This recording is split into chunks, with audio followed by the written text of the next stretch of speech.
కోనసీమ జిల్లాలోని అమలాపురం గడియార స్తంభం సెంటర్లో ఎస్సీ వర్గీకరణను వెంటనే రద్దు చేయాలంటూ దళిత సంఘాల నాయకులు కొవ్వొత్తులతో నిరసన ర్యాలీ నిర్వహించారు. మాల మహానాడు అధ్యక్షుడు రత్నాకర్ మాట్లాడుతూ అమలాపురం నుంచే ఉద్యమాన్ని ఉధృతం చేస్తామంటూ హెచ్చరించారు. రాజకీయ పార్టీలకు బానిసలు అయిపోయిన దళిత రాజకీయ నాయకులు బయటకు వచ్చి జాతి కోసం పోరాడాలని రత్నాకర్ డిమాండ్ చేశారు.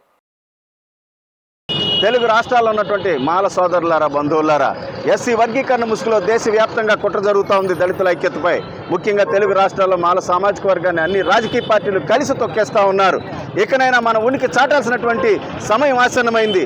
మరి అలాగే ఆర్డినెన్స్ వచ్చేసింది, చట్టాలు చేశారు కదా అని అనుకుంటా ఉన్నారు. మీరు ఒకటి ఆలోచించుకోండి, ఇవి ప్రజాస్వామ్యంలో ప్రజలు చేసేటటువంటి చట్టాలు మాత్రమే. ఇది భగవద్గీత, బైబిల్, ఖురాన్ కానే కాదు. మార్చలేమని అనుకోకండి మిత్రులారా.